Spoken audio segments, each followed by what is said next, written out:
Hello, welcome to Big Day Talk, and today I am here with the gorgeous Franchesqua. Hi. Hi. How the devil are you? Yeah, I'm really good. Yeah, thank you so much. Thanks for having me. Nice. So, obviously, I see you quite a lot, and you're always amazing, and you're always busy. Yeah. But how did you get into this in the first place? How did it all start? How did your music career kind of begin? Yeah. So I've sung forever. I was always involved in shows in school. I sang in the choir, which was a Welsh choir as well. I grew up in Wales. Oh, wow. But gigging for me started quite young. So I was working in a waitress in an Indian restaurant. And we used to have all the Indian music on when everybody was there. But then as soon as everybody left, and we were cleaning down, I could put my music on. So I used to have an Alicia Keys CD in the CD player, and I'd sing back to back, like I was doing a concert, while I was cleaning the tables down and prepping everything for the next shift. And my boss said to me, would you ever perform here? Because the pot washer was a guitarist. Wow. Yeah. And he said, we could put you two together. And I said, I don't have any equipment. And he said, we'll get some. And then they bought some equipment, which they gave to me actually when I left as well. They gave me that, which was really... That's nice. Yeah, so I actually did a few gigs with that equipment.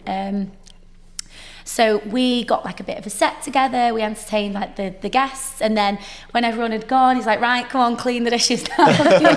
Back to work, grounding. The glamour of showbiz immediately. Straight away. Here's a crash course in showbiz. So we did that for a summer, and then we approached some of the bars and restaurants in our area, but we were underage, so I think we were 15, so our parents chaperoned us for that. Okay, that's good. Yeah, so that was my first experience of gigging. Yeah. But my first wedding was my auntie's wedding, which I did for free because obviously it's my auntie. Yeah. And I sang afterwards at the drinks reception. I sang a couple of songs. But my first paid wedding, I got booked after doing a summer in Turkey. I was an entertainer. So how long ago was this? This was when I was 18. Was my first paid wedding. It's only a few years ago then. Yeah. I know, CD player, definitely showing my age. So I worked in Turkey when I was 18 for a summer, and I met this family, and I really got on with their kids and really got on with them. And they said to us, would you sing at our wedding breakfast? And I was like, what? A wedding breakfast? You want to sing while you have breakfast on your wedding day? Yeah. They're like, no, it's in the afternoon, not breakfast time. Yeah. So I thought that'd be so weird. Oh, yeah. I didn't know what a wedding breakfast was. Here's your sausage and eggs and Tesco in the corner. 8 a.m. just good morning. So they booked me for the wedding breakfast, and they said I could bring my mum because I didn't drive. Yeah. I could take my mum, and I took my equipment, and that was my first ever paid gig, the paid wedding breakfast. Can you remember what it felt like when you did that first gig? Yeah, it was really weird because I was so nervous. I remember some of the songs that they chose as well. Desiree, Kissing You, really gorgeous songs. And I thought, if I mess this up... That was big at one time, wasn't it? Yeah. And I thought, if I mess this up, have I ruined their wedding? But I'd already built a bit of a relationship up with them because they were there for 2 weeks. I entertained their kids. They got to know me. I sang at the beach bar, so they picked some songs that I already knew. So it was quite nerve-wracking. I took my mum with me. We stayed over because it was in Birmingham. Yeah, it was just quite nerve-wracking, but I remember after it thinking, this is what I want to do. I want to do this, all the time. Yeah. So just started thinking about, how can I do this more? How can I advertise this? What do I need to learn? And just, the brain was just ticking. Getting into that mindset of you got the adrenaline buzz from it. Yeah. So I remember just feeling, really, really, confident after that. That went really well. I didn't ruin anyone's wedding day. They're still married. Do you get nervous now when you have to stand up? Not really. Because you always seem to really enjoy yourself. From the moment you turn up, you got a big smile on your face, and all throughout you're smiling. And there are times, I think, because we have this at a wedding where we're doing, 13, 14 hours. Yeah. And Yeah, the long days, aren't they? with long days. And every time we walk past somebody when we're like about to go set up for the next part of the day, and you've got to smile, you know, Yeah. somebody, whoever that guest is that walks past, you've got to smile back at them. Yeah. You're in the hospitality you can't business. Show, Right. what's really going on. Yeah, exactly. Deep down. Nobody wants to know what's going on up here, really. I get nervous for certain moments, so I really do get like a lump in my throat when brides walk down the aisle, which I think is really nice that I still have those feelings. Yeah. So is that because the emotion in the room? The emotion in the room, but like I'm excited to see them. I know it's such a big moment. I'm singing that moment as well, so I'm like, don't mess your words up, you know, make sure like nothing goes wrong. So I actually feel like it's good to have those, but I don't think it's nervous. I think it's like excitement, like this is happening. And then first dances as well. Like first dances are very, very like pressured, you know, everyone's looking at the bride and groom, or the bride and bride, or the groom and groom, you know, everyone's looking at them. They're looking at the couple. Everyone's looking at the couple. You're standing there singing and everybody's eyes are on you and you're like, right, this is a big moment. And normally the couple have practiced this in the kitchen, or you've sent them a clip in advance. So I send a recording in advance, so you want it to be perfect. So it's weird being at the front, isn't it? Because we get it where we come from bride prep, and then we walk into a room, and obviously I'm very noticeable. And you walk to the front, and we're there now, and you know, we're about to film, we're about to photograph, kind of thing, and you turn round and there's 100 people looking back at you. And it took, I mean, it's been nearly 2 decades now of doing this, but when you first start and you go to the front of the church, you go to the front of the ceremony, or wherever you are, and that weird thing of you feel like everybody's just looking at you. They're not. They're all just pointing that way, and there's nothing else to look at for a few minutes. So just while you're kind of like idling around doing stuff, it's a lot, isn't it? And once you kind of get used to an audience, and you go, oh, okay, and you just. And when they don't look, you're like, why are they not looking? It's like, don't be talking amongst yourselves, you know. It's like and that's the thing as well in ceremonies. I really like to go at the bottom now, because sometimes people want to put you at the back, but you want to see all those moments, you know, and you want to perform to the people that are sat there waiting as well. So I think it's more excitement and just wanting it to go well rather than nerves now. Do you have the same thoughts we do, where you're doing your absolute best not to make a fool of yourself? Because like. Like we've gone to like hand a piece of equipment and we dropped it on the floor, or you know, little bits where you're just doing final prep work or something, or the tripod's not working properly, so you're like really fighting against it, and there's nothing wrong with it, you just didn't turn that little thing, but because you're in a little bit of all eyes are on you, all eyes are on you, and there's like 100 people looking at you, and you're like, okay, calm down, like, let's not drop something, let's not make I think for me it's like if I have maybe said a wrong lyric, but no one knows. I know the right lyric. Does that eat you up when like there's a bum note and you're like, oh god, I hope no one heard that. It's still nice though, isn't it, when they first come in the room and you get that palpable atmosphere, and you look at the person at the front, which for us a lot of the time it's a groom, and it doesn't matter how tough they are, you know, we have everyone from you have your lovely kind of soft men right through to your hardened SAS guys that we've, you know, you shot, or your policemen, all this kind of stuff, and you still see them a little bit of a crack, and they start to go, and that is my favourite moment, you know, when like, you know, the couple meet for the first day at the ceremony. But for us, you're the person who makes that atmosphere, because the doors open, and then you've got you singing this beautiful piece of music that just kind of, you know, and it's like anything, if you watch a film without the music, it doesn't have any impact. And as nice as it is. Have you seen those, you know, somebody's shared one this morning, and I think it was like the Beach Boys without like the music and the radio. What is going on? They do all sorts, they do like Star Wars and stuff, where like they put romantic music over it when Vader comes down the ramp, and it's like music makes everything. And those moments where they first come in and you're singing this gorgeous song, and you're then swept up by that. And I've looked at Vic, and I can see Vic lifting the camera higher and higher, because I can tell when she's a little bit of emotional. As well as that, it's not just like, as you say, it's like you're watching the groom or whoever breaking down. It's also the person that's like bringing in the bride. So sometimes you can see the dad and they kind of stop part way, and you feel for him. He's like, no, I don't want to give her away. And it's like, oh no, here we go. And you just got the camera thinking, right, I'm just gonna focus on what's going on here. It really does make moments, like, I know I'm biased as like something that I do, but I do think like picking the right song for that moment, first dance or, you know, aisle song, it's like, it's so important. And I think if you get that bit right, you can have everyone in tears. Well, it still happens now, doesn't it? It's like after all these years, you still feel it. And I think the moment you stop feeling it, that's the time to stop working at weddings. Out. Yeah, you're done now. Yeah, and it's not just a song on the way in; it's also the one on the way out. On the way out. Yeah. Excitement. They've got better. I have to say, over the years, they've definitely got more. Yeah. What's your favourite walk-in song? Oh. I won't say what's the most popular, but there must be one that you like. That's the one that you like to sing the most. Or what comes up a lot? What do you think is the most popular? For Wirral song, Can't Help Falling in Love, and I have sung that song for years, and it's been really important for moments for me. So it was at my uncle's funeral, and a few weeks ago, I had to say bye to my auntie, and I did ask her what her favourite song was, and she said that. So I sang that at her hospital bed, and then like a week later, like when she passed away, I was just doing all my prep for the following week, and I was like, oh no, that's the Wirral song. And I knew, because when I get I get all my song requests 4 weeks before. So I have a quick look, is it something I know? And then I'm like, great, that's it. I don't need to prep till the week before. So then I was like, oh God, I hope I'm going to be okay.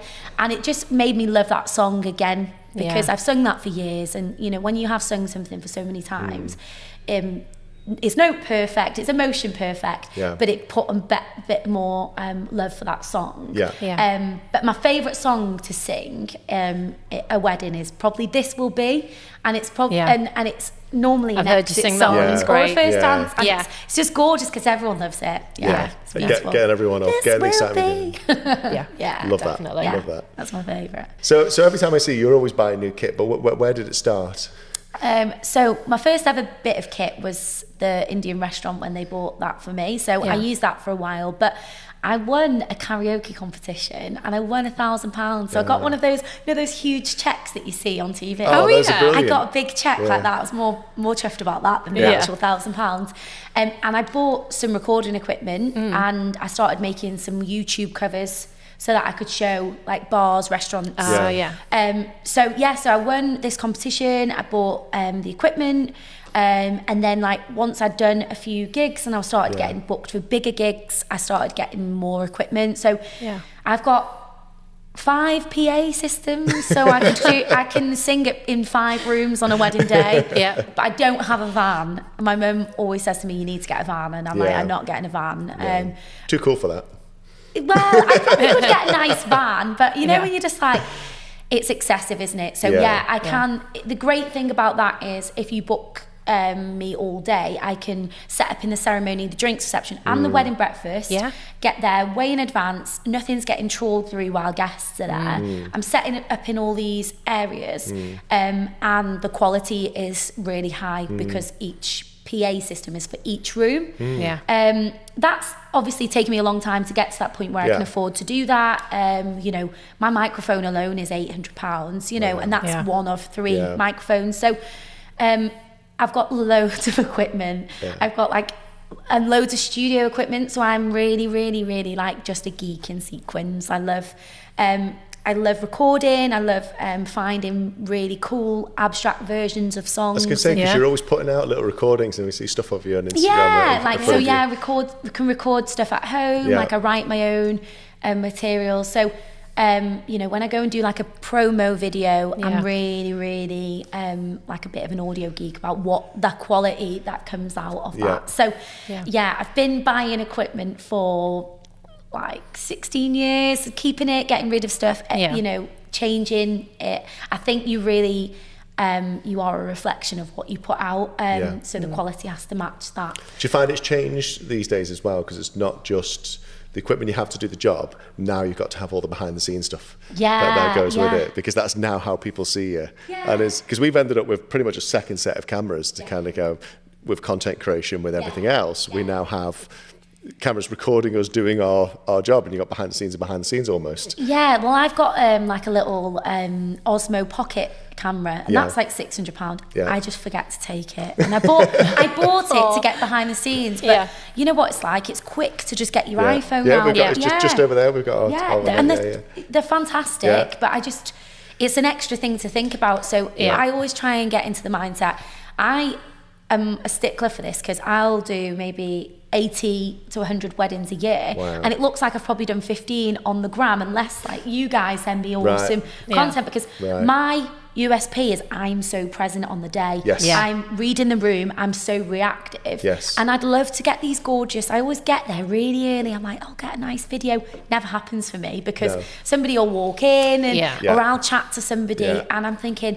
actually, my couple today have paid me to do my USP, which is be present, read the room, be reactive. If I get a nice selfie or someone sends me something, great. But I think there's been a real emphasis on getting content. And I think, like, I always try and say to my couples, if you can get, you know, professionals to do it, and you can leave me to do my job, like, and get them to capture it, I'll do a better service. So sometimes budget doesn't permit. So I have had to, like, record bits of the ceremony, and it does feel like you're thinking about, right, I need to record this bit, but you're actually performing to people. So it's that balance, isn't it, of doing the stuff that you hired to do, that really important bit, which is the main thing, and then also making sure you're getting all your marketing and everything else that goes with it, and it takes away from it sometimes. So I'd rather just work with you guys and awesome people. I'm like, please send me stuff.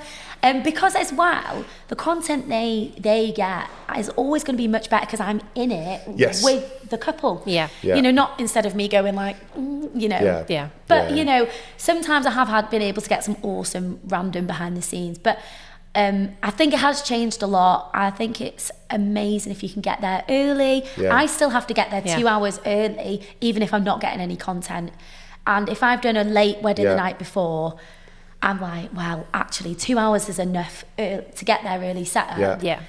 I'm just going to have to settle. I'm not going to get content because the room's not dressed either. The room's not dressed 2 hours before. There's delivery vans everywhere because, like, a lot of people think, oh, just turn up and say, like, do the drone shots for the venue. It's part of our kind of tick list of stuff to do. But if you've got me loading all my equipment, right. So it's like, when we get there, it's like all the food deliveries, is arriving, guests from the night before checking out. It's busy. So actually, there's a little sweet spot where you've got to wait till everyone actually sits down for dinner.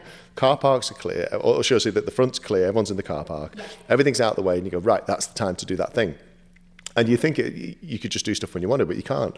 And you've got, I mean, like when you first arrived, you start saying hello to everyone. And you're like, and then before you know it, by the time you said hello to, by the time you said hello to half a dozen people, it's like, that's it. I always arrange for the team to get there slightly earlier because we just want to chat when we first get there. How are you? You okay? What's going on? Kind of thing. Which is nice as well, isn't it? You don't want to just go in and like, because you need that positive energy to kind of kick things off with. And that's why you get booked again or recommended by the venues, because they're like, oh, they always come in and they're lovely, not like straight to it and setting up and everything. You've really kind of got to leave whatever's going on at home.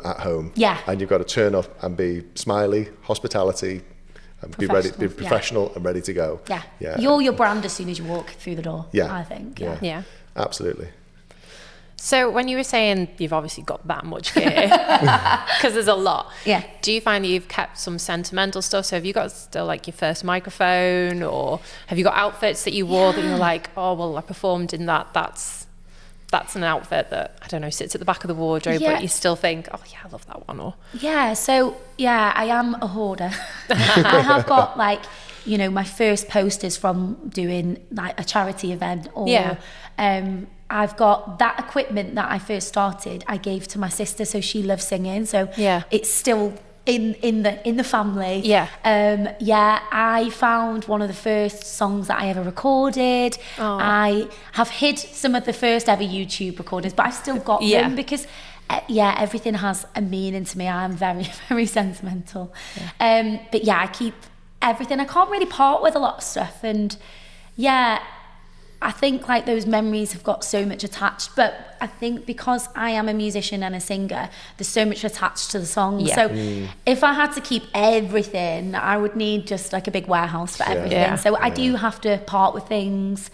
I do have to store things away. So I do have like a huge wardrobe, but under my super king size bed I have like boxes of like my summer outfits, and then I swap to my winter outfits and my festive outfits and everything. So I have to be really like selective now. You two have a lot in common when it comes to clothes organisation. Clothes and shoes, probably a lot of it, isn't there? You've got it. Do you want to tell Cheska about how you categorise your shoes? Oh, go on. Oh no.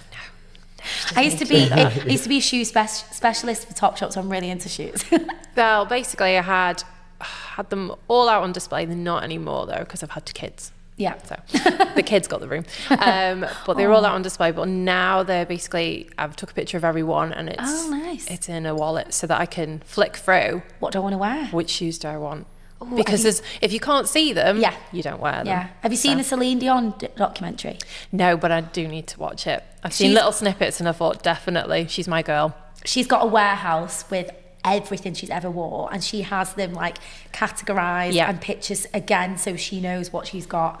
That's my dream. So we're in the middle of buying a house and I'm like, we need an extra room for my wardrobe because I'm having that walk-in wardrobe. I deserve that. Yeah, no, you do. I deserve that. You do. I'm 100% behind you. Are they numbered, those little boxes you got? Because you've got like clear shoe boxes, haven't you? Clear shoe boxes, so I can and then the colour coordinated, so I can and then you've got a thing you flick through with the pictures of all the shoes to work out. How do you associate that to the box? You just know. You just know where they are. You just know where everything is. I also am now in a girl band, so I feel like I can't part with anything. So we just did a shoot and I styled everyone and I brought like 2 rails worth of clothes and I basically styled all the girls. And my boyfriend's like, you need to start getting rid of stuff. I'm like, I'm in a girl band, I've got a responsibility now. What to dress 3 other people. Best excuse ever. That'll work for the drummer. She'll look great in that. It's great. Yeah, you can see all the excuses that are coming your way now, can't you? No, I don't mind. If you ever need an excuse, I've got one. So you're always busy. You're always doing lots of things. So what projects are you up to at the moment? It's been really exciting for me this year because I started this year and said, like, I feel like I've brought my wedding brand up to a really good point. It's really, everyone knows me. I've won really big awards. I'm now judging those awards. So I'm like, I can sit back a little bit now. I've got enough content to keep, rolling out. I've got a reputation where people come to me, they know what I'm going to deliver. So this year I was like, I'm going to do more fun stuff. I'm going to do more different things. So I'm in a girl band and I help run all of that, like do like the social stuff, like create like some of the music for it, do the branding. So how did the girl band start then? So me and the DJ, we did a random gig on Boxing Day 5 years ago. Yeah. And we just really got on and we worked for this other company at the time. And then we both left the company and we were like, should we start something? Because we really gel.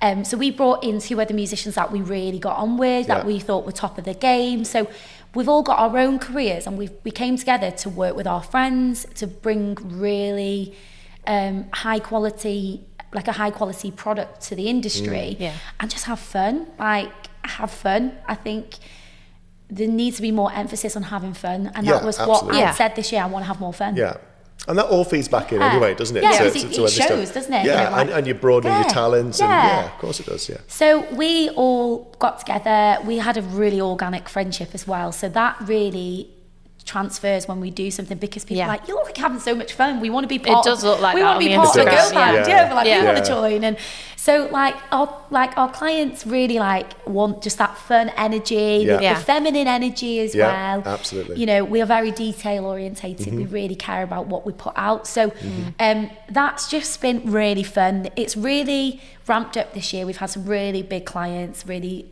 amazing opportunities. And I'm really proud of that because I feel like I've got a lot of autonomy over what we put out. And I felt like previous to that, it was very much when I was working for certain brands or businesses, like this is what we want. And it didn't necessarily fit with my brand. No. Yeah. So the fact that I'd brought my brand up to a point where I felt like I could sit back a little bit and just let that, keep rolling. So the girl band's something I'm really passionate about, really excited about, really just love being part of it. So tell us more about the girl band then. So we've got a female drummer who is awesome. That's amazing. Yeah, she's done some she's worked with some of my favourite dance vocalists as well. So that's really exciting for me because she's like one step away from my heroes. That's not very often you see female drummers. She's awesome as well. So I just don't think they get enough limelight. There must be plenty out there. They just don't get. There is plenty, but like good ones. So I've gained like 3 mates as well. Like we have Christmas dinner, Secret Santas, like hang out when we're not working. We choose to hang out. We've got a group chat. So it's been really good because there's been really big moments this year, which not necessarily been like positive, but we've all supported each other. Like, one of our members has gone through surgery, like we've gone through like had deaths, tragic things, and we've all just like taken the heat off each other. Support each other. So we really champion like disco, house, a lot of like bringing empowerment to the stage and making sure everyone feels good, because you've got to be quite comfortable as well as a female to book 3. I think we're all gorgeous, like gorgeous, you are. Not necessarily on like an aesthetic thing, but gorgeous people. And it takes a really strong person to want to book that as well. You know what it's like. Absolutely. If you're a bride, you are the centre of attention on your day, and so rightly you should be. But we just love it that we've got some really gorgeous clients that have been like, no, we want that on stage as well, you know? So we do a lot of disco house. We've done a lot of like Afro house as well. That's been really big this year. Is it just weddings that you do, or? Weddings, events, like we've had some really cool clients. We like got booked to work for Chanel. We supported Rick Astley. Like we've had some, mega experiences. So we do, I'd say we're more of an event corporate band just because we can do that, but we've had a lot of weddings. So that's just a really cool project. We'd like to do some festivals, and we'd like to release our own music as well. So future's bright with that. So that sounds really exciting. Really exciting to be a part of. So that's really happy for you. Big passion project of mine. And I feel like I try to come into weddings as an artist. So I've always wrote music. I've always tried to be quite an original person. So I've been involved with Ministry of Sound this year and Hacienda Live. I saw some of that. Look amazing. I love dance fantastic. Music. Like if I'm going out raving, it's dance music. So I found like a role that was perfect for me. I got to do the whole like costumes, musical theatre background, like a big show.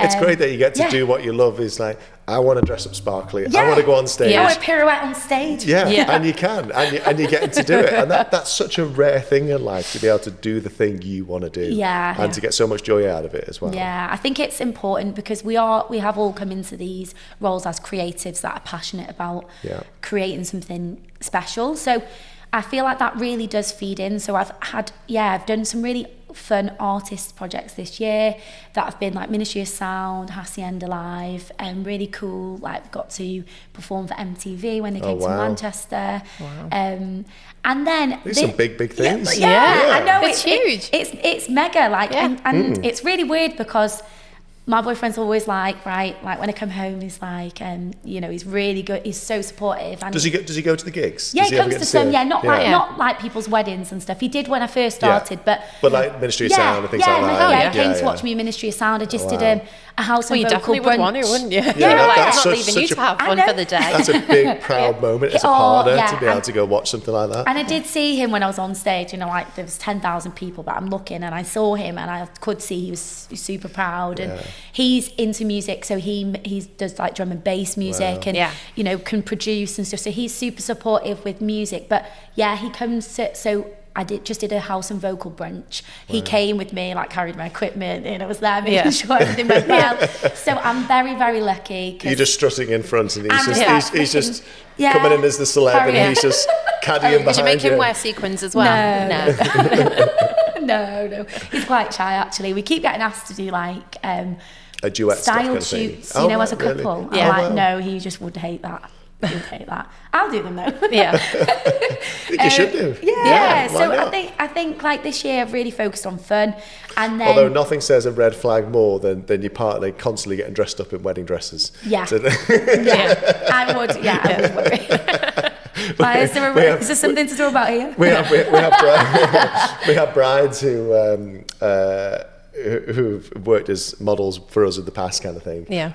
And they're just every like other week they're in a different wedding dress, kind of thing. And I think, their poor partner must be sat there. They haven't proposed yet or anything, kind of thing. And they must be sat there thinking, talk about a hint. The pressure's on. I did a hint last year, so I got asked to be a bride for a styled shoot. And Right. I was like, oh wow.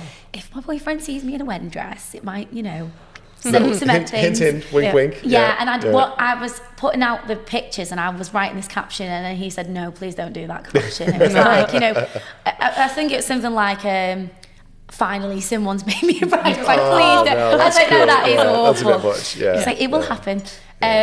But yeah, like onto like styled shoots, like I used to be a child model for a long time. So really? So I was a model from the age of 3 till like 13, till I really needed to concentrate on school. So I worked for a big agency, so I've always been in front of the camera and been comfortable. I see you are very comfortable with the camera. It's but like in the best possible way. It's just because we watch your stories all the time and you're just engaging, and that's when you're watching you on your stories, it's just like you're talking to us. You've got that like full energy as well. Like that, we have to do sometimes some of those things, and for us it's like, the cringe level is so hard. Cringe level, and it's hard, and you think, God, this takes so much energy to do it, and yet it comes out of you in bucket loads. It's just I've had to train in my whole life. No, but I do feel like when I go on my story and stuff, like I'll do it without my makeup on and in like my pajamas sometimes. I feel like people then, when I get on their wedding day, they're like, I feel like I know you. And people do say, how do you know the bride? I'm like, I don't know the bride, but they've built up so much like a picture of you, not just like the music, as a person. And I've only just started sharing a bit more of me as a person, because obviously you don't want to keep a bit of back for yourself. Like I'm quite a private person. It doesn't probably seem like that, but I am. But I feel like people then feel comfortable, and my thing is like, I want to make like your grandma, your granddad comfortable around me just as much as I want to make your bridesmaids comfortable. And I am very much like in the centre of the room in a wedding breakfast, and I want people to be like relaxed around me. And I really do feel like every part of that has fed into what I do. You do have a very warm, welcoming. I mean, obviously we've worked weddings together, and you're so approachable. And even when it comes like down to the dance floor stuff, there's a lot of singers who will just stand up on the stage and they'll sing away, and you're in the crowd, and you're working with people, and you're trying to bring the best out of them, and you're watching them throw some awful shapes, but you're being so lovely about it and so encouraging. And I think that it's not about me on that day, it's about what my client's vibe is, and if they've said we really want everyone to have a good time, that's not, you have to do that in every part of it. But there's good singers, and obviously you're a great singer, but then there's singers who just don't bring much personality. They just quietly sit in the corner, in the background. And they're just the background and kind that's of thing. what maybe that's their USP. Maybe. I personally, I love the personality that you bring. Well, I've done some background gigs, and then the more I fade into the background, the louder the volume of the guests get, and I kind of can't stand. Have you ever been in like a football match where it's loads of different? I hate that noise. So for me, if I am really background, I really struggle to like even like pitch or hear. So for me, I've just kind of thought, well, that isn't my USP. Like ceremony, everyone's quiet for. Drinks reception, most of the time clients want like a bit of a vibe. Wedding breakfast, I do more of the impactful stuff rather than the background. So I've kind of thought, what do I not like, and what can I make sure like I market myself as like not being that person? Just because there is people that love just singing and people listening and not really wanting to be the centre of attention and or get involved and bring the energy. So I think just knowing who you are is always going to help. So I think doing the other stuff feeds into that. Absolutely. It certainly does. And then I think I've been super lucky in the last couple of weeks. I had some really good opportunities, but my favourite ever designer, I wear all her clothes to my gigs. Yes, I was going to ask about the sparkly and I'm very jealous. very jealous. So I've wore her stuff for like 2 years now, and they're very, very like luxury pieces, very expensive. I first got my first piece when I was doing some new promo videos, when I was in the Wedding Industry Awards to market what I do. That's always been the thing that stands out about you, is obviously amongst everything else, all these other wonderful things that you've got, is whenever you're on stage or whenever you're performing, there's always an amazing outfit to go with it. There's never this, I'll just wear a really bland outfit today. Just kind of even today, I mean, look at you. It's just like I feel like the days when I've turned up and I've not quite liked my outfit, like, not that it'll affect me, but I feel like I definitely perform better and enjoy myself better when I feel good. In your skin. You know, there's nothing worse is that, you know, I always take as well spares. Like, I've had moments where something's split or you've spilt something on you. Yes, I've been at weddings where you've come out in a different outfit after like a couple of hours. If I do like the day and the night, I try and have like a pared back thing for the day, but still on brand. And then the nighttime something else, and people are like, oh, it's the nighttime, because it's just subliminal. Like, if you've changed into something more evening, it's like, oh, we're at the evening now. But my favorite ever designer, she put a campaign out to find 5 like women that really love her brand, and I was like, oh, I've got to apply for this. That's me. I've got to apply for this, and I meant every word. Like, it was the brand that made me brave, because more often than not, you're getting in rooms where no one knows you. You're hoping, right, they want big energy, I hope that they're up for it, or they want this, I really hope I can deliver. And I know 9 times out of 10 I can, but there are some weddings that can be harder than others. And if I go in, I feel good, I just come in, I'm like, come on everyone, and I feel good in a way that I feel confident, I feel empowered, and I feel like I look glam, but not in a provocative way. Like, I hate anyone to ever look at me and think, like, you know, I want it to be like, oh wow, like, I want the girls to like me, I want the guys to like me, I want the family members to like me, so I just feel like it's like a bit of an armour, and it makes me feel like I'm ready to do my thing. It's a good balance, the outfits that you have, because obviously and I get the colour scheme, I go with, I match that, you know. And they're not, you're right, they're not too much one way, because you do get singers where there's a lot on show. It can be short. There's people who stand up and they have very tight outfits on and all the rest of it, and the low cut tops, and you go, okay, it's got a little bit less about the music now, but that's fine. And I never want anyone to, I want them to look and think, oh, she looks cool, or whatever, but not like, oh, you know, because I do roam as well, so you open it up to unwanted kind of attention. How do you find that with the wedding stuff? Because it's I get groped by a lot of middle-aged women on the dance floor, which that happens. I think they get drunker and drunker throughout the day, and as you're working through the dance floor to get pictures, and I've been grabbed every now and then. They'll try and dance accidentally with you. fall on you. Like, there's a lot and of it's not funny, is it really? Because you're at work, and you know, if you go black and white, you're being sexually assaulted. It's different for men than it is for women, I think, because we're meant to take it as a joke. But if we're meant to be as a compliment, right? But if that was flipped on its head, and you grabbed yourself on the phone and started dancing with you, that's massively inappropriate. You can't do that in Aldi. No, you can't. So why do you think you should be able to do it then? I think as well, because I am so warm and open, and I'm roaming on the dance floor, and I normally let my bride or groom have a little duet with me. That can almost send a message like she's open to, me getting on the mic. Like, there's a control element. Like, I'm letting them, not anyone free for all. Right. I also like, if a guy ever like looks at me in a certain way, I normally make a beeline for his partner. I'm like, I just defer the attention. Not because I'm like, oh, I think they're looking at me in that way, but I never want anyone to think I've come there to have any intention. I also have a partner myself. The problem is you're dealing with a lot of drunk men people. on a dance floor. And unfortunately, men revert to children when we're drunk. So we just... Or even girls. Girls do. But it's, the behaviour is that, because we're stone cold sober, and the behaviour is that we see, and you go, oh, mate, come on. That's just, why have you had to ruin it for yourself? And it's like, but they don't realise, because in their head, they just think that's funny, that's a laugh. And and I mean, there's a lot of female photographers who talk about it. There's a lot of men who get very grabby, kind of thing. And you're like... There's just no need for it, but they do it, and it happens so much and so often. I try and be more cute than.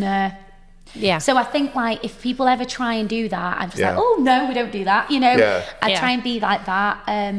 It has happened. Someone has grabbed my bum when I'm singing. I'm like, mate, do not do that, because I can have that sternness about me. I'm confident enough to be like, we don't do that. Or if I felt really uncomfortable, I would say to the DJ, like, I'm going to have a break now, and I would address that, you know, in a way, because if I've still got 2 more sets and I feel uncomfortable, we need to address that, because it's not fair on the couple, if it's at a wedding, that they suffer because, I don't know, best man's got a bit drunk, and because I was a bit friendly in the wedding breakfast, they think, you know. So, you know, I'm just very confident to address that in a cute manner if I need to, or a stern manner, and be like, we don't do that. I think it's important to do that, though, because you send the wrong message straight away if you let them get away with it, or you pass it off as a cute thing, and that's it then, immediately in their head that they'll push that further. And that's like you said with alcohol and stuff, like we're stone cold sober, and you know, like you can feel energy change. I am an expert at energy changing, because I have to be the one that either simmers that down if it needs to be, or builds that up, or if the energy needs to change, like, you know, controlling that. So a lot of the time I am energy changer, crowd controller, vibe starter. Vibe starter, party starter, you know, and just being like, look, I've got a job to do here. It's really uncomfortable, you know, if you do that to me. And a lot of the time as well, because I do have like curly hair, a lot of people grab my hair and I'm like, oh no, on. Or ask to grab it, and I'm like, I'd rather you not. Like, can I touch your hair? I'm like, I'd rather you not. People are weird, aren't they? They really. I understand though, the texture, they've not seen it or whatever. It looks like it. It is gorgeous. Yeah, but then I'm like, you're just gonna get greasy hands because I've got loads of hair products in. So yeah. Do you also get many people then that take the microphone off you? Oh, absolutely. At weddings, everyone thinks that they're a singer and they want a duet with me, and they're like, can I have a go? And I'm like, no, I'm being paid a lot of money to sing here, and I have no idea if you're a good singer or if, you know, you're gonna like drop my mic, you know, do a big mic drop. But some people have grabbed it out of my hand and then somebody else has grabbed it off them, you know, to like give it back. As somebody who owns equipment, that always makes me feel super cringe when somebody goes mic drop, and you're like, no, that's an expensive piece of equipment. You don't drop it on the floor. So that's 600-700 quid gone if you. And, you know, like sometimes as well, I've done events, like I did a big beauty aesthetic award event the other day, and nobody had a mic for the host or the award people. Really? And I was the only one that had the mic there. So I ended up having to give them, and I just thought it was the host. And I heard about 60 different people use my mic and go, "Way!" And I thought, I've got to sing on that now. So I was like getting antibacterial wiping it. I thought, like, why am I so nice? Because... like, somebody should have thought about that, but it was like, you're the only one here with the wireless mic, so... But you are very nice, and that happens. There are times where people take a little bit of advantage, but then the flip side of being so nice... it was a successful event, and they got to be heard, so I just had to put aside my thing and be like... We get it all the time. There's stuff we do where we'll, I don't know, we'll politely send somebody a gallery or something like that or whatever, but they'll use images that have nothing to do with their service, and it'll take away our ability to share with the venue, because now they've shared it and they're using our product basically, and it's not fresh. Exactly. But we're being nice, but it comes back to bite you sometimes, or they don't tag you and they're like, it's my picture, you know. Or once the venue shared it, it's now a dead image, so it's like, so you've now got all the credit for our work. So it's like, cheers for that. That's a lot. And I think, like, you know, a lot of the time I might even be a surprise, so people might not know that I'm there for the night time. So if I put anything on in the day, then people are like, oh, she's there for the night, because people know I do day and night, you know. So I think it's just being careful, isn't it? Being really self-aware of yourself. As well. But that's the thing, when you're a nice person, it's double-edged, you know. But what's the alternative? You know. You just end up being one of those grumpy introverts. You'd rather walk away from it like I was too nice than I was like too horrible. You know, not nice, not nice enough. I think I have that more than anything else. Could have been nicer there. So talk me through your customer journey. So if someone's looking for you and they want so my inquiries come from everywhere, so they always come to one place, which is my website. But it might be that I'm a recommended supplier for a venue. It might be that I've done their friend's wedding. Might be just they've come across me on Instagram. So I have to kind of treat every inquiry that comes like they don't know who I am. So when I get an inquiry, it comes through my website. There's a couple of questions they have to ask. Standard where did you see me? What's your wedding date? What are you interested in? Because obviously there's a lot of things that I offer. So, were you interested in daytime or evening? So I always answer every inquiry, even if I'm not available. If I'm not available, I'll recommend a couple of amazing suppliers and wish them a amazing day, and that's it. If they ever plan another party and they want me, come back. It's always good to lead them with a good taste, isn't it? Because I might not be available for their wedding, but they might think, we get it's our 40th birthday, or whatever. So I always recommend somebody if I'm not available, and then that person always recommends me. So it's like a feedback loop. And you don't know who you're talking to either, because that person could be the marketing manager for Chanel. Exactly. Do you know what I mean? And although they're not, you're not available for their wedding, they're think, should be perfect for our brand. They might still be a fan. Yeah. So the inquiries that I am available for, I normally ask them a few questions. If I've performed at that venue, I'll maybe talk about something specific for that venue. I love that venue. If you need any advice on what, anything music related for that. And then I'll ask them what kind of music you're into, because I think I have to be interested in them as much as they're interested in me. It's not like I'm auditioning my couples to be at their wedding. But you get a vibe, don't you? I want to be the right vibe for them, and I'm so then I'll send them a client pack which has all the things that I offer. It has some of my reviews in there. It has some of my frequently asked questions. It has some ceremony choice examples, just so they can build a picture, because when you are super busy like we are, you can't answer 50,000 questions, but also people are investing a lot of money. I think I'm an investment. Absolutely. They're investing a lot of money, and I want them to have the full picture, work out if I'm their vibe, because sometimes people are just fishing for price, and my price will put them off, which is fine. Well, that's because they don't fully understand the quality. So we get the same thing. We literally the first. I love that you say that. We're not always going to be the cheaper quotes. We're not. We'll never be the cheaper quote. And we literally say it on our opening email. People say, "Listen, this will be one of the more expensive quotes you get, and here's why." That is perfect. Because you don't genuinely know what you're actually buying. But the problem is there's so many headlines, and people are just looking for the cost to go with it, and they don't realise there's a difference between all these things and the amount that you get with it. And I'd imagine probably your biggest competition will be the sound system, where they'll go, do you know what, we'll just play the track, I'm not bothered. We'll just play a Spotify playlist. Right. And then the difference of when the bride walks in and you're singing and that beautiful music. And who's pressing play on that as well? So you're making one of the... it's rarely right. And if they're doing it right, it's rare. Even if they get the levels right, which is very rare, there's something very sterile about it, and it's assuming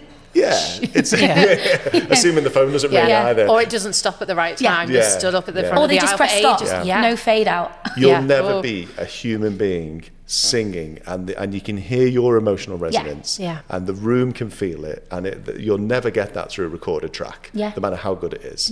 And that's, you don't get the entertainment value at the end of the day. You get none of that. And bringing things together, so there's loads of things that people don't even expect I'll do on the day, if I'm booked all day, there's a playlist in between everything. I'm hosting bits, I'm getting everyone into different rooms. I'm going to speak to the venue, are we still on track for timings? I'm almost like an extra coordinator on the day.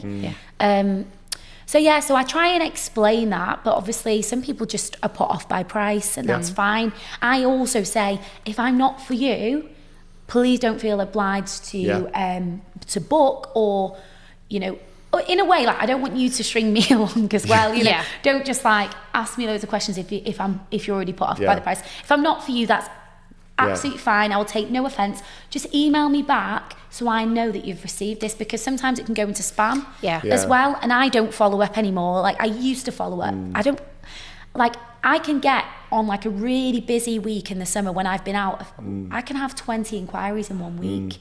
It slows down this time of year when everyone's got other things going on. But if I've done a wedding fair, I might have spoke to like 15 couples that day. I might have done a wedding last night and been posted on a few people's stories, suppliers, and then I've gained 5 from there. Then people that were actually there might have took my card, and then so you get influxes, don't you? You get waves of inquiries. I can't follow up inquiries unless people are interested and we've had a bit of back and forth. I'm like, hi, you've got a bit quiet, and I've had this inquiry. It's also weird how when people book, because I mean, for us, what we see is big trends of when people get paid. So we get a lot of early inquiries, and then we won't hear from them again until right before payday. But we don't just hear from them; we hear from everybody else who talk to us. And all of a sudden, after it being quiet for a couple of days, we then get just influx of people who are all trying to book at the same time, and so you get these like waves of inquiries that just kind of come at you, and you can't. You get a worry sometimes when you've got 2 dates that are the same, and you're like, and you don't know what's happening. You don't want someone to miss out, do you? No. And that's why I try and show up on my so when I'm gigging over the weekend, like it is just me. I don't have a PA or anything. I have like a client CRM system. So I have a system which is linked to my website. So we should clarify PA being personal assistant, not PA not PA as in the 6 others you own. I know, I've got 6 PAs. So I don't have anyone helping me with my business.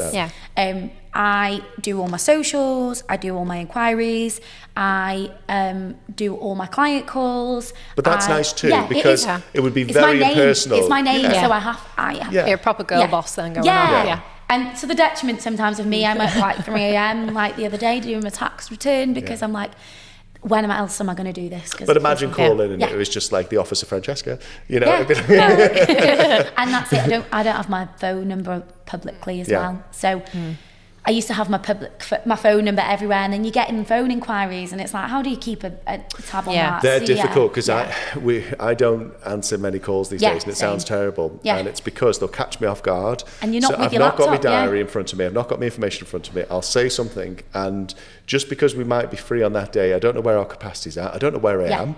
I could have just flew back into the country. There could be some social stuff coming on. I'm bad at booking out our kids' birthdays, and I really shouldn't do that. Very bad. I've pretty much worked my birthday you always work your birthday. For the last 6 years, I probably worked my birthday. Because it falls at the end of July, so it's just... I'm July as well, and it's quite nice though, because you're like, I'm having a nice time. But it won't be that day, will it? It'll be like the Saturday or something, so you can't then do anything on the Friday, so you so you just don't know, do you? And you don't want to get caught off guard with who you're speaking to. And you want to remember details, like even from like my initial phone calls with people, I'm writing details down, and I'm remembering you know, Grandad's a big Bruce Springsteen fan, important details, because I'm like a sponge. Every detail you tell me, I'll remember it. And like this weekend, I've bumped into 3 different, 2 grooms that I've done their wedding and a bride, but I've bumped into random places like the Trafford Centre, or like a house event that you don't expect to bump into your clients. I'm like, you did my wedding, and I'm like, I said, what venue? And then I say, and I'm like, oh my God,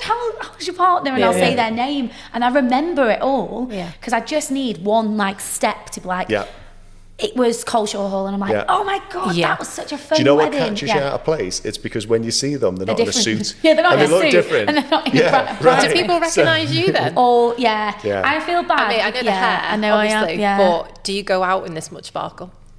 I mean, I've even in my normal clothes, when you go to the Trafford Centre. Yeah, well, even in my normal, I had like a big fluffy black jacket on, and then some zebra like comfy flares. I am extra. Unless I'm in my gym stuff, even my pajamas are extra. I just say, like, in life, you can be extra. Why not? Why not? I love it. Why not? Life short, be extra. Exactly. So people do recognise me. So if you ever need to hide, just plain boring stuff. Burn up and gym wear. Yeah, nobody know. Yeah. With my hair up and gym wear. The hair's really recognisable, to be fair. It's the hair, isn't it? Yeah. And like, even people that don't know me, they're like, have you been on TV? I'm like, don't know, I've just got that look, I think. Well, you've got a great style about you, and I think that really kind of shines through, and that's why if you're going to go out, people are going to recognise you. I think part of it, isn't it?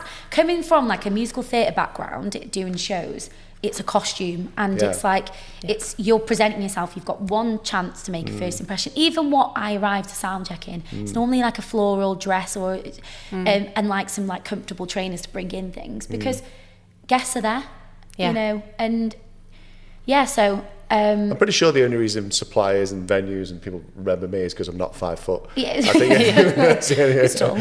Yeah, they forget me. Because you're it's fine though. such a I like novelty. you blending into the background.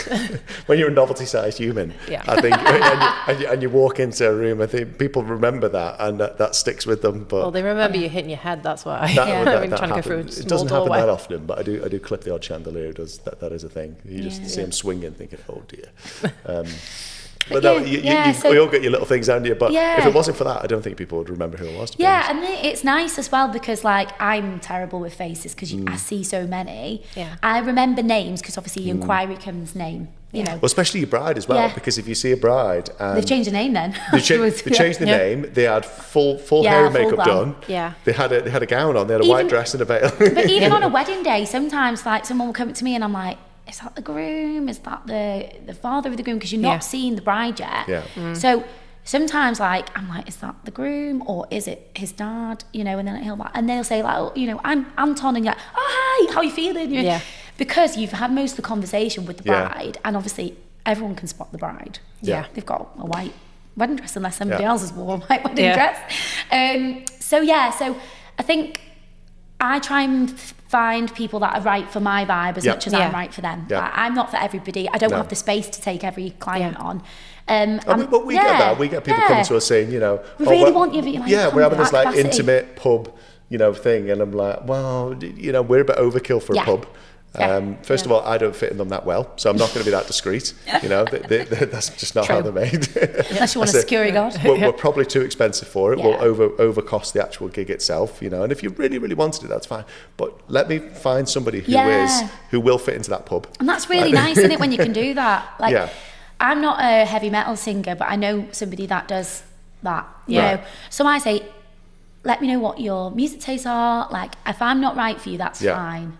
Because I can pick and choose. So when they pick all these like ACD songs, and you're like, I've got somebody right up your street. You have, So I think from that point, like when a client wants to book me, they normally like, oh, we really want you, and then I know like this is going to be fun. And then like I'll book them in. I'll send them a booking form. Everything goes into like this system that I've got, so I can keep track of everything.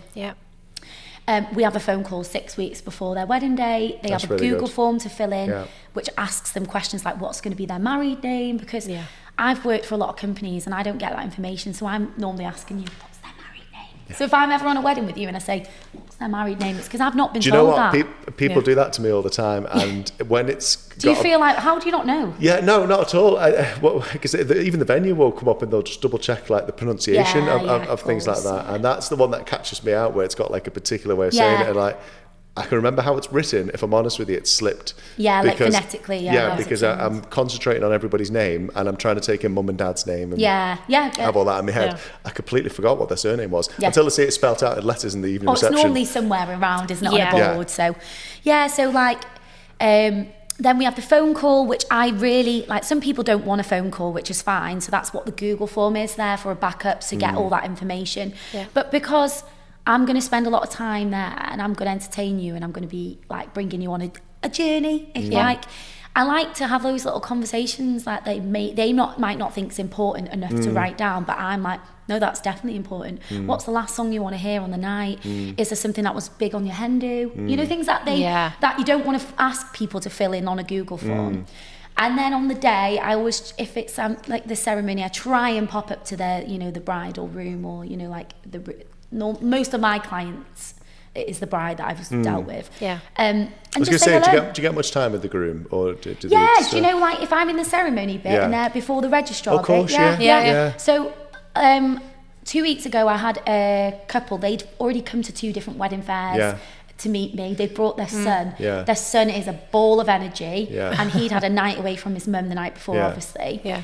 And he just was not calming down, and the groom had to speak to the registrar. So I was just playing with him because he'd met me twice. And even though he didn't like remember where he'd met me, I was like, hey, what's this little deal? And he got to do the groom, he got to do like the registrar prep. And I was, entertaining the little boy. And then in the actual ceremony, the bride was holding him most of the time because he didn't want to sit down. And I thought, oh, bless her. But I was just like waving to him to to detract attention a lot. And then at one point I said to his little brother, I was like, come here, so that they could do the whole like kiss and that bit. Yeah. That's So nice. I think like the more time you can spend getting to know each other, you can be really like helpful in a way, like, oh, you seem like the energetic character. Why don't you get everyone on the dance floor with me? Yeah. You know, It's been on Team Couple, isn't it? We talked about this with a few suppliers, that there are people who turn up and they do their day job and they go, and then there's people who are on Team Couple. Yeah. And so they will do whatever they can to make the perfect, day, to make it perfect, to solve little problems and make things better. And that's all we do all day. We just micro solve little problems. Yeah, like moving tables, like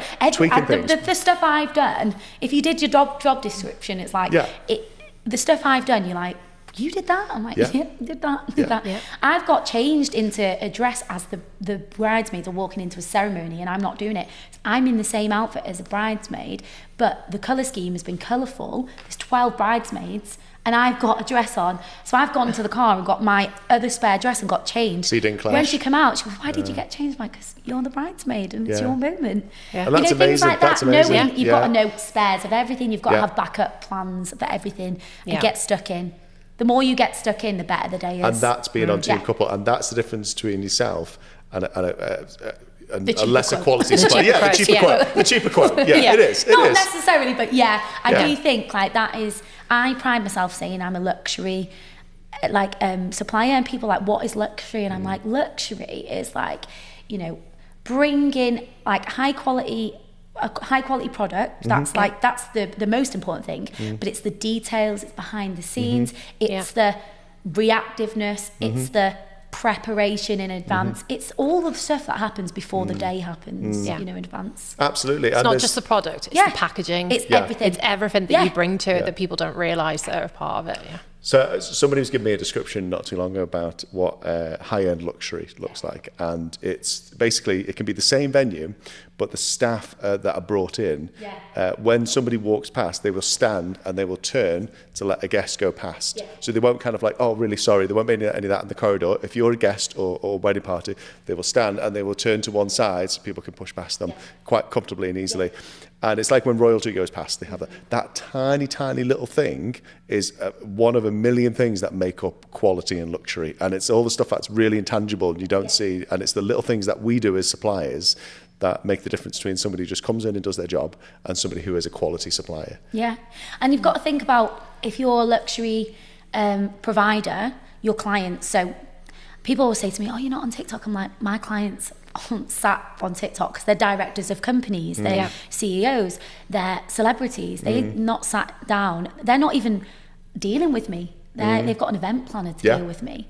Like the event planners have worked with me so much that they like, we have a good relationship as well, that even if I don't speak to the client, like the service I bring is luxury because I'm aware those people don't want to be bothered. This is not the event where I go on socials. They don't want to know. They don't want people to know where they were at that venue because they might be a high risk individual, you know, like high profile. So luxury is lots of things. People think it's just adding an extra zero. And I hate when people say, oh, if you say it's a wedding, you add an extra zero. You need to know it's a wedding. Have you ever been like booked for something that someone says not a wedding? And you get there, you're like, this is a wedding. And it's like, I wish you just would have told me, because I'm not much more expensive for a wedding than I am an event.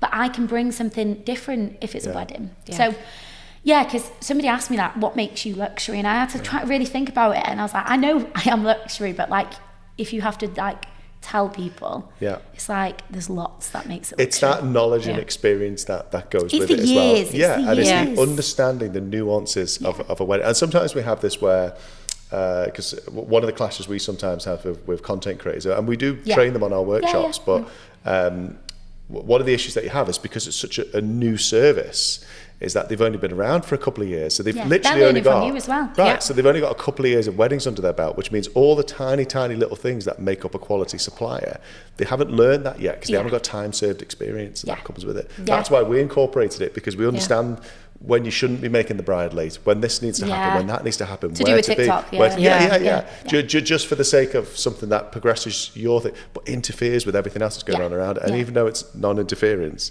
you kind of are, because you don't realise you're affecting the flow. And it's just knowing on that day, actually, it's great if you secure another wedding. You're probably going to do that by being super present on that day because someone else is going to book you. But if you're like worrying about angles, like just saying if I'm worried about getting a moment, a shot, then it takes away from the people that paid you to be there. And it's like you chatting like doing admin on your break. I don't do that. I've seen people do it and I can't, because I'm like, if anything changes in that room, I need to hear it. I need to see it. I can't be replying to a 2027 bride, like, even though they'd love me to. And I say to my clients, sorry it's taken me 3 days to get back to you, but at least you know when I'm on your wedding day, I'm 100% present.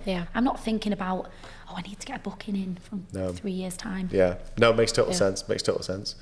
So with inquiries that you obviously get lots of, when would you say is the best time then for people to kind of inquire about the wedding? Is it years in advance, or do you take last minute bookings, or? So you for yourself, like the sooner you inquire with the suppliers that you want, there's better chance of getting those suppliers. So I have bookings in for 2027. Not many. I haven't publicised that I've opened it, because I don't know where I'll be. Like this year I did Ministry of Sound, and I didn't plan for that 3 years ago, so you just don't know what. I'm an artist as well. I might have a big release and I might end up doing a tour. So I try not to plan too in advance, because I don't think that's fair. But definitely if you're getting married in the next 18 months, I think that's a good time frame to lock in suppliers that you want. Obviously there's a pecking order, get your venue, there's no point booking me if you haven't got a venue. But I am very, very in demand, and I've also, throughout my lifespan of doing weddings, I used to take 5-6 weddings a week, and I had a format and I did the same service for every couple, so that was achievable. Now everything's so bespoke, everything's like, this is about you, whatever you want kind of thing. So nice. I want to do like 2 maximum a week. So if you think about me doing 5 a week, that was 20, and now I do 8. So I'm taking a lot less, I'm going for quality. If people want to book a destination wedding, you need to have a couple of days either side. So it's never too early. And I try and appear on my Instagram and say, this is definitely not a marketing thing, because I don't need to do that. But if you have inquired with me, I can't hold your date. And by the time you get back to me, I've had people come back to me 6 months later and say, right, we're ready to book. I'm like, I'm really sorry. It's gone. It's gone. It's gone. And I bet you're the same with us, that like the key dates are gone straight away. Saturdays. Our most popular bank holidays. email we send out is, sorry, I'm really sorry, we're booked. I even have that in my notes ready, like, sorry, I'm not it's available. It's got to be. Because and it's sad, I do feel sad doing it, but then I'm like, me personally, you'll know because you like fashion. If you see something and it tells you there's only one available, one in stock, you're getting it. But I don't say to people, I say to people, I'm available. It's not like I'm available, so you've got 6 months to think about it. It's like, I'm available right now, but in 2 days time, I might not be available. It's available till it isn't. Exactly. And that's what we say to people, because we always use the words, it's currently available. I'm currently available for your date. And you're not booked in until there's been a deposit. And I say that I can't hold this date without a deposit. No, because if you work with wedding planners as well, and we do, you'll have planners who'll swoop in and they'll just go, that one and that one, please. And they've already had the conversations with the clients. So they know the budget. There's no time to even go back to somebody else and say, you're still interested, kind of thing. They just want that date, and they'll probably get that date. See it, want it, get it. That's it. And I know that we all like go on Instagram and like online to tell people that, and we're genuinely not using it as a market. Some people may, but I genuinely like. But like us, you have limited spaces, and you have limited spaces, so you can be quality and luxury for people, because you need to be able to go in with 100%. And if you're doing back-to-back weddings and you're doing it en masse, you're exhausted. You're not bringing anything. No, we're all human. There's no way you're going to be able to go into each wedding and give it 110% every time, and give it 100%, whatever. And it's just like you said, it's one of those that you might actually not be able to do a wedding that week because you're somewhere else. So like you're flying back. We've had that a few times where somebody's got in touch like, oh, well, it's on a Wednesday, I didn't think you'd be booked. And it's like, well, actually the flights only land on the Tuesday. There's no way that the gear would be turned around and prepped to be there the next day. Now with that hindsight, like, it's not worth the risk. No, like, it's not. Stress. It only takes a flight delay. I did that this season, where I finished a wedding in Portugal, and we finished all the dancing about 2 a.m. and we got back, and we had to pack up everything, and then we had to get the car back for 5 a.m. So we're doing all the backups of everything we've shot. Yeah. So there's no point in sleeping. On the flight. Yeah, there's no point in sleeping. So it's just kind of right, okay, because by the time you've packed up everything you need to pack up, do all your backups for which takes time. Everything takes time to download, and then get yourself out the door, drive to the depot about 4:30 in the morning in pitch black Portugal, and then drop the car off. Then it's taxi to the airport, and then now you sat around for a couple of hours. I think there's a shot of me just lying on the airport floor, just trying to recover for 5 minutes. Time just goes, doesn't it? You think like, oh, we've got this window to sleep, and it's like, oh, but I've got to back up this stuff. Yeah. And then I think we had a little bit. There was enough of a gap to catch up on the sleep, and then it was straight back into it. And it was straight back into a massive wedding as well. And it's full on. I say, like, sometimes I'll drive home in silence because I go into a wedding day and it's like, I don't look at my phone. I'm there. I'm like, and it's never forced. It's just, you've got to have this, like, it's any minute signal, something's just happened, and you've got to be like, you're very wired. You need to like come down from a wedding. It takes me about 3 hours. Like when I get home, I unload my car and then I sit down and have like a herbal tea or something. So I don't. If I finish a gig at midnight, I'm not going to sleep till 2. So I've just been really clever this year to make sure like I'm not doing back to back. If I'm there till like midnight, I'm not doing an early ceremony. So do you have any top tips? So as a music provider going into venues, if you are like a dance lover and you love like Ibiza, maybe you met your partner there, and you want like a big epic party, consider the room that you're going to have that party in, whether the band or DJ have to go through the sound system. Maybe there might be some sound restrictions. So that's not always brought up because people don't think to ask that.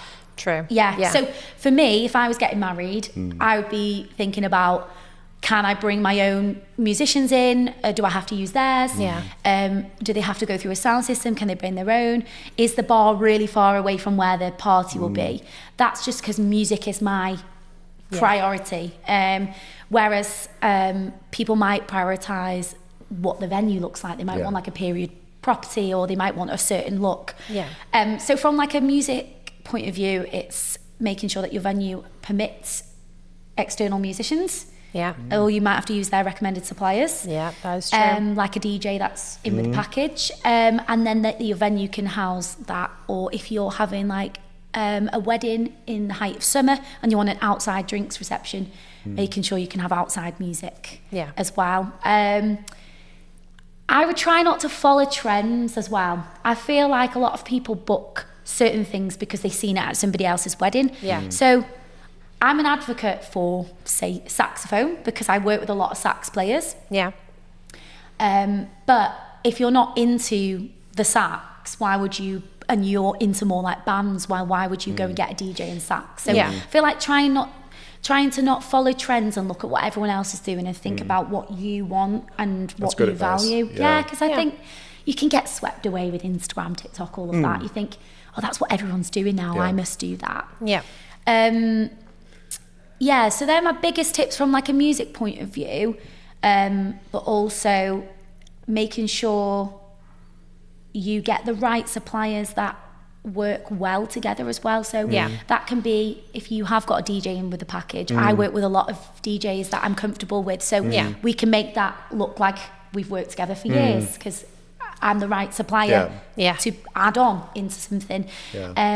So if you are having like a team that you're building, or you are working with independent suppliers and you're bringing other people in, just make sure that's going to flow, because we are a team wanting the best for you. And I think the best weddings I've done is where everyone's worked together. Like I've helped you a little bit and you've helped me, you know. You just get that flow, don't you, on the day? Because on the day you want to just be present as a couple. You don't want to be micromanaging people. No. You want to just relax and make sure everything's taken care of. So if you can outsource really good suppliers that want the best for you and are going to work as a team, that's my biggest tip. So have you got any funny stories? I feel like if you book me for your wedding day, I like deflect from anything bad happening to like you. Like it kind of happens to me. To you? Oh no. I think funny stories. So I had to turn up to a wedding in crutches. No, what did you do? I had a day off and I went to Bongo Bingo, and my sister-in-law wanted me to get up on stage and I didn't want to. So she like pulled me to get on stage when they called my name out, and then I fell and I tore all the ligaments in my foot. And then 3 days later I had a wedding that I was doing all day. So I phoned the couple, I let them know, and we just made provisions. Like I sat on a chair for the wedding breakfast and the ceremony. And like my boyfriend took a day off to help me and take me to one of the weddings, and I had an automatic car so I could actually drive because it was the other foot. But yeah, I just wore long dresses and just hid the fact that I was in this big boot. Oh God. And then actually in this venue, when I was last here doing a wedding, I was speaking to my drummer outside, and we were talking so long that like my car had locked itself because the door was just open. I popped my keys down, and I just turned around and I knocked my car door and it shut and locked my keys in. So I had to wait here, try and get RAC to help me, and they didn't have anyone till the morning. So I had to get an Uber home and an Uber back the next day with my spare keys because I had a baby shower that I was singing at. Oh no. So I feel like if you book me, just the bad stuff, so maybe that's like a... But the couples are fine. Yeah, the couples are fine. Oh, they've had a great time. Funny stuff at weddings is just like the usual, like groomsmen splitting their pants on the dance floor. I don't think it's just groomsmen though, is it? There's loads of guests we see that happen a lot actually. Yeah, like people falling over, you know. That happens. I've had like a bride be, when they'd go to do a backwards... Oh, the dip. The dip actually fell. Yeah, always practice the dip. They're not funny, are they? But they're like little moments you're like, oh, that was memorable. Yeah. Not funny at the time. No, they're more funny after. Yeah, we've had the odd moment, haven't we? There was one bride who, she was doing a dip and they'd obviously practiced it and they were doing really well. The problem was though, she hadn't practiced it in her dress. And because she had like sleeves that were attached, when she did the dip, the sleeve pinged off. So it's just little things like that you wouldn't think of. You can't really practice it in the dress. You can't really, but that is something that if you were thinking about practicing a dip, think about what outfit you're actually going to be wearing. Will that restrict your arm movements? So, yeah. Big thanks for coming today. Thank you. It's been lovely to have you here. And we are obviously at the gorgeous Hillbark as well. Like you said, you've been here a few times before. But yeah, it's been amazing to have you.